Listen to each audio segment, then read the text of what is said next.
আসসালামু আলাইকুম। সংবাদে আপনাদের সবাইকে স্বাগত জানাচ্ছি। আমি ফিরোজ তোহা। শুরুতেই আরবে কেবলস সংবাদ শিরোনাম। বাংলাদেশের সর্বশেষ গুরুত্বপূর্ণ আপডেট সংবাদে আপনাকে স্বাগত। শুরুতেই সংবাদ শিরোনাম, পরে বিস্তারিত। প্রথমেই জানাবো আমাদের হাতে থাকা সর্বশেষ গুরুত্বপূর্ণ সবথেকে তাজা আপডেট সংবাদ। কোনো দলই আমার দায়িত্ব নেয় না, সংসদে রুমিন ফারহানা।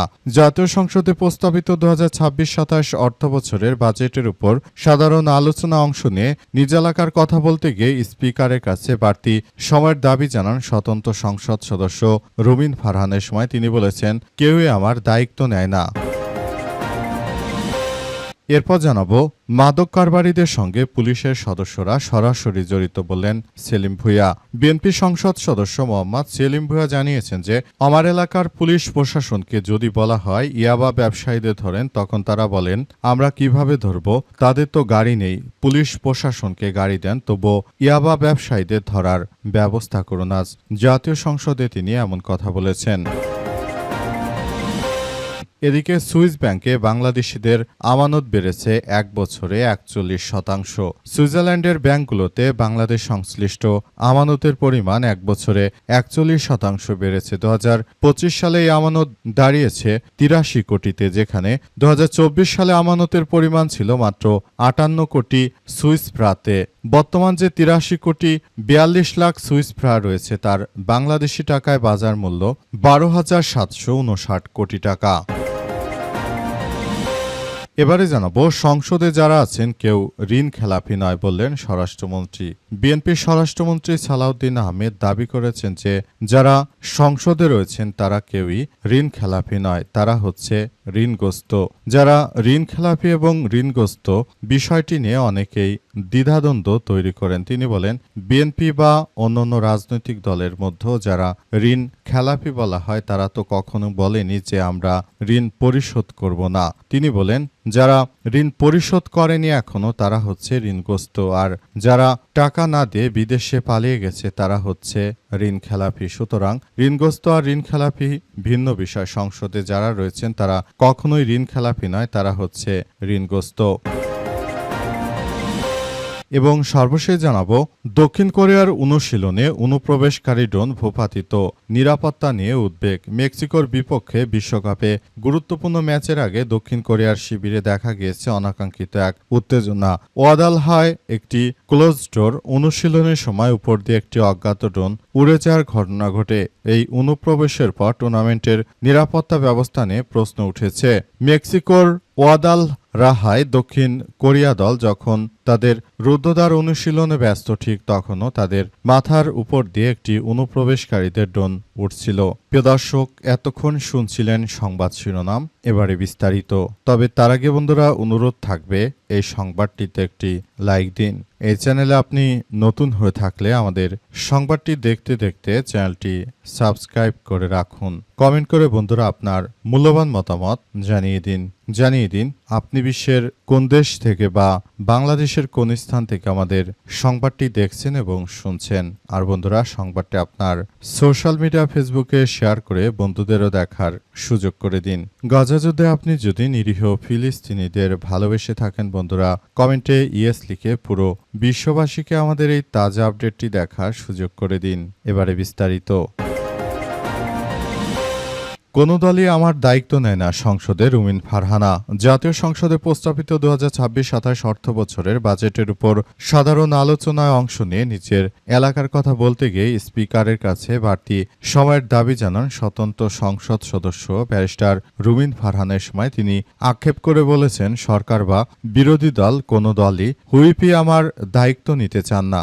আজ জাতীয় সংসদ অধিবেশনে তিনি আরও জানিয়েছেন যে আমি চাই আমার দায়িত্ব কেউ নেক, কিন্তু কেউই আমার দায়িত্ব নিতে চায় না। সুতরাং আমি আসলে তাহলে কি করব সেই বিষয়টি আসলে আমি বুঝতে পারছি না বলে জানান রুমিন ফারহানা। রুমিন ফারহানা আরও জানিয়েছেন যে আমি বাংলাদেশের সবাইকে বলতে চাই যে আপনারা শুধু চোখ মুখ বন্ধ রেখে তারপর কার্যক্রম চালালে কিন্তু হবে না। আসলে সারা দেশের সবকিছু পরিবেশ বুঝতে হবে। যদি বিষয়গুলো নিয়ে আপনারা গুরুত্বের সঙ্গে কার্যক্রম না চালান, সেটি আমাদের সবার জন্য এক বিপর্যয়কর পরিস্থিতি বয়ে আনতে পারে বলে এমন কথাই জানিয়েছেন রুমিন ফারহানা। তিনি আরও জানান যে তাই সবাইকে বলবো আপনারা যার যার জায়গা থেকে সাবধান এবং সতর্কতা কার্যক্রম অবলম্বন করুন। নিজের এলাকার ধারাবাহিক উন্নয়ন করার জন্য কারো সহযোগিতা নয় বরং নিজেই দায়িত্ব নেয়ার চেষ্টা করুন। অন্য কারো উপর দায়িত্ব চাপিয়ে দিয়ে মূলত কখনোই আসলে বিষয়গুলো নিয়ে আমরা কার্যক্রম চালাতে পারছি না। তাই বিষয়গুলো নিয়ে খুবই গুরুত্ব সহকারে কার্যক্রম চালাতে চাই বলে জানান রুমিন ফারহানা। বিষয়গুলো সবার জন্য অত্যন্ত গুরুত্বপূর্ণ একটি অধ্যায় হিসেবে দাঁড়িয়েছে। মাদক কারবারিদের সঙ্গে পুলিশ সদস্যরা সরাসরি জড়িত বললেন সেলিম ভূঁইয়া।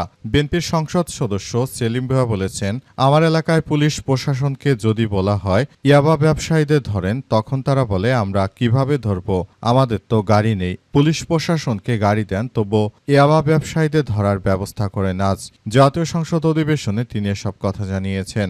সংসদ সদস্য আরও জানিয়েছেন, যারা মাদক সেবন করেন তাদের সাথে আমাদের পুলিশ সদস্যদের অনেকেই জড়িত। ইয়াবা ডিলার ব্যবসায়ীদের সঙ্গে তারা জড়িত। এই পুলিশ তো আওয়ামী লীগের পুলিশ। ইউএনও ডিসিরা আওয়ামী লীগের লোক, তাদের শুধুমাত্র এক থানা থেকে অন্য থানায় বদলি করে নিয়ে যাওয়া হয়েছে। তাদের ভেতর থেকে আওয়ামী লীগের গন্ধ এখনো জানি। তাই তারা বিএনপি সরকারকে বিতর্কিত করার জন্য পুলিশ কাজ করছে।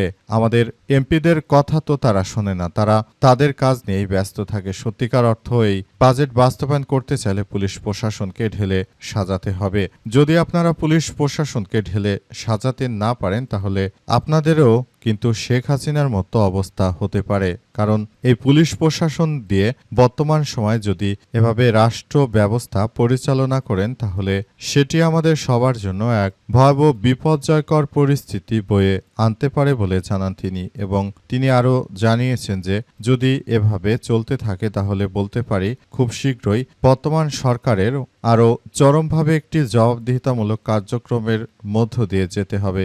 সরকার কি পারবে সেই দায়িত্বপূর্ণ কাজটি করতে, নাকি আমাদেরও ভবিষ্যতে কোনো ধরনের সমস্যার সম্মুখীন হতে হবে বলে এমন কথাই জানানো হয়েছে। তিনি আরও আশাহত হয়েছেন যে পুলিশ সদস্যরা তারা প্রকৃতপক্ষে কাজ করছে না, তারা আওয়ামী লীগের সময়ের নিয়োগকৃত পুলিশ, তাই তারা কাজ করবে না স্বাভাবিক।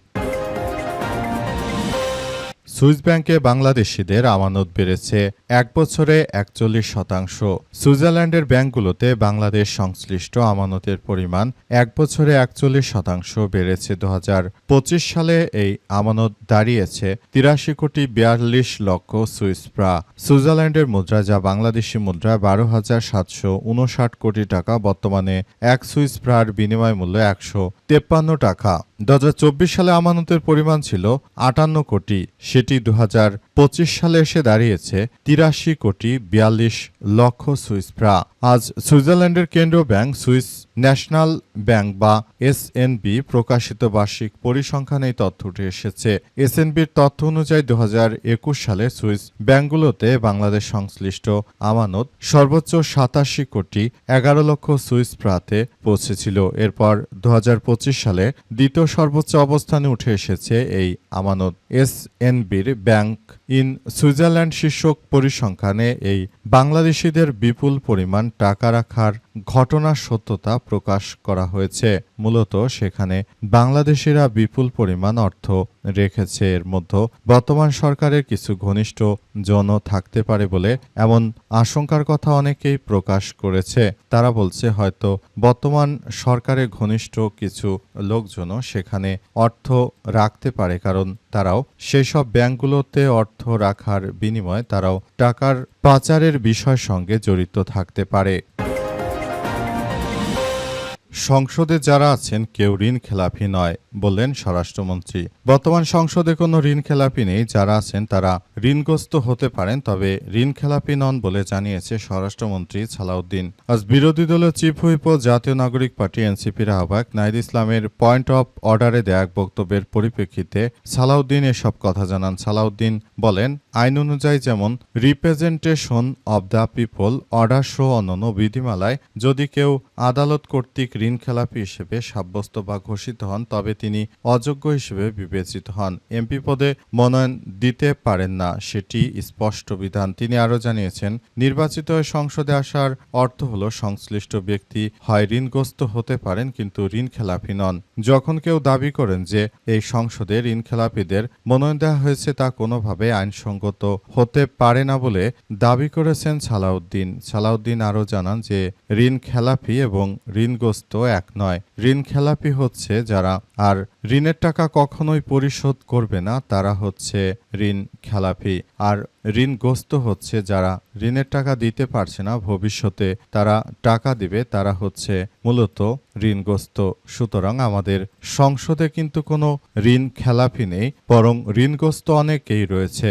যারা ঋণগ্রস্ত রয়েছে তারা যেন যথাসময়ে ব্যাংকের টাকা পরিশোধ করে দেয়, সেই ব্যাপারে আমরা তাদের প্রতি উদাত্ত আহ্বান জানাই বলে জানিয়েছেন বিএনপি নেতা সালাউদ্দিন।